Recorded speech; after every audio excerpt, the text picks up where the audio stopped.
और इसी बीच आपको बताते चलें कि बिहार के वैशाली जिले में बाढ़ का प्रकोप लगातार जारी है। मानसून अपने अंतिम चरण में है और गंगा का भी जलस्तर अब घट रहा है, लेकिन सूबे में बाढ़ के कारण होने वाली परेशानी खत्म होती दिखाई नहीं दे रही।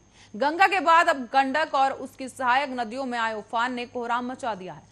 लगातार बढ़ रहे जलस्तर की वजह से कई गांव बाढ़ की चपेट में आ गए, तो वहीं गंडक और उसकी सहायक नदियां बाया और झाझा अपने किनारों को छोड़कर बहुत दूर निकलती दिखाई दे रही हैं। नदियों में आए उफान की वजह से वैशाली, लालगंज और भवानपुर के कई इलाके जलमग्न हो चुके हैं। बताते चलें, इस दौरान खेत खलियान और मकानों के साथ साथ ऐतिहासिक धरोहर भी डूब गए हैं।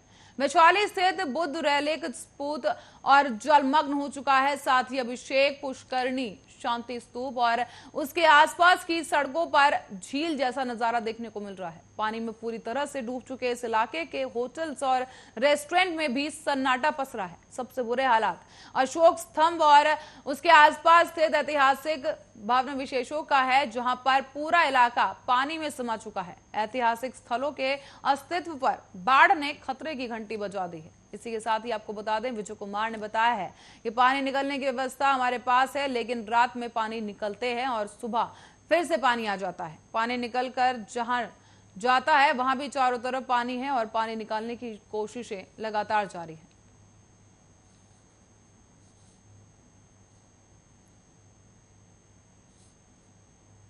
इसी बीच आगे बढ़ेंगे, आपको बता दें, भभुआ पंचायत चुनाव में कर्मियों की ड्यूटी लगाने के लिए नोटिस जारी कर दिया गया है। अब कर्मियों का प्रशिक्षण कार्य भी जारी है और ऐसे में अब खराब स्वास्थ्य का हवाला देकर कर्मी चुनावी कार्य से बचना चाह रहे हैं। इसका खामियाजा उनको भी भुगतना पड़ सकता है।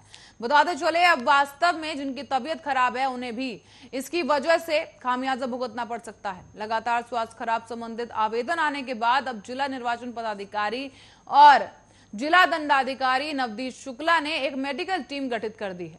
बताते चलें, ये मेडिकल टीम आवेदन में आए गए मामलों की जांच करेगी। अगर आवेदन में दिए गए उल्लेख गलत पाए जाते हैं तो चुनाव कार्य से मुक्ति करने के लिए गलत तरीके का इस्तेमाल करने के मामले में आवेदन करने वाले कर्मियों पर अनुशासनिक कार्रवाई भी हो सकती है।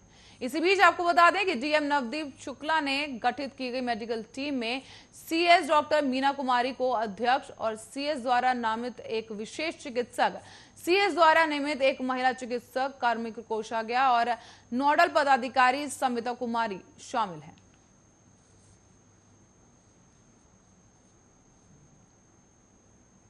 पूर्व मध्य रेल की सबसे प्रतिष्ठित और प्रीमियम ट्रेनों में से एक राजेंद्र नगर टर्मिनल नई दिल्ली राजधानी एक्सप्रेस स्पेशल ट्रेन आज से तेजस रैक से चलेगी। बता दें कि नई दिल्ली से राजेंद्र नगर टर्मिनल के लिए राजधानी एक्सप्रेस स्पेशल ट्रेन गुरुवार से तेजस रैक से चलाया करेगी। ऐसे में Pandit Deendayal Upadhyay junction, Prayagraj junction, Kanpur central के रास्ते चलाई जाने वाली राजधानी एक्सप्रेस ट्रेन परिचालन अब तेजस रेक से शुरू होने जा रहा है। साथ ही आपको बता दें, यात्रियों को सुखद यात्रा अनुभव प्राप्त होगा। और आगे बताते चलें कि तेजस रेल ऑटोमेटिक प्लॉग और इंडोर प्रणाली के तहत सभी प्रवेश द्वार केंद्रीकृत रूप से नियंत्रित होंगे और सभी प्रवेश द्वार बंद होने तक ट्रेन नहीं चलाई जाएगी। ऐसे में यात्री सुरक्षा और संरक्षण के दृष्टिकोण से ये काफी महत्वपूर्ण हो जाता है। इसी बीच सीसीटीवी कैमरा युक्त इस तेजस रेक के प्रत्येक कोच में यात्रियों को यात्रा संबंधी महत्वपूर्ण सूचनाएं जैसे अगला स्टेशन, शेष दूरी, आगमन, प्रस्थान और विलंब और सुरक्षा संबंधी संदेश के प्रदर्शन के लिए प्रत्येक कोच के अंदर 2 एलसीडी डिस्प्ले भी लगाए गए हैं।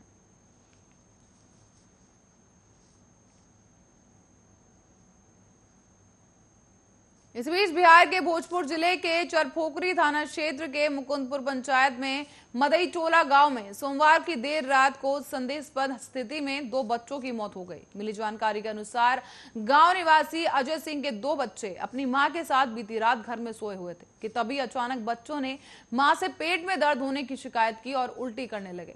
उठने पर उनको जब कुछ भी दिखाई नहीं दे रहा था, ऐसे में आनन फानन में परिजनों ने बच्चों को गांव के एक निजी अस्पताल में भर्ती कराया, जहां डॉक्टर ने उनकी स्थिति गंभीर देखते हुए उन्हें आरा सदर अस्पताल भेज दिया। आरा सदर अस्पताल लाने के क्रम में एक बच्चे की मौत हो गई, जबकि 3 घंटे बाद दूसरे बच्चे की भी मौत हो गई है। इलाज के दौरान हो गई। और बताते चलें कि बच्चों की मौत के बाद परिजन कोराम में डूब चुके हैं। इसी बीच आपको बता दें, आशंका यह भी जताई जा रही है कि शव को झाड़ फूंक के लिए एक गांव से दूसरे गांव लेकर दिन भर परिजन दौड़ते रहे और हर गांव में मृत बच्चे का तांत्रिक द्वारा घंटों तक झाड़ फूंक किया गया और तांत्रिक के कहने के बावजूद भी दोनों बच्चे मर चुके हैं और इसमें कुछ नहीं कर पाएंगे। इसके बाद भी परिजन बच्चों को लेकर इधर उधर घूमते रहे। फिलहाल इस पूरे मामले में जांच की जा रही है।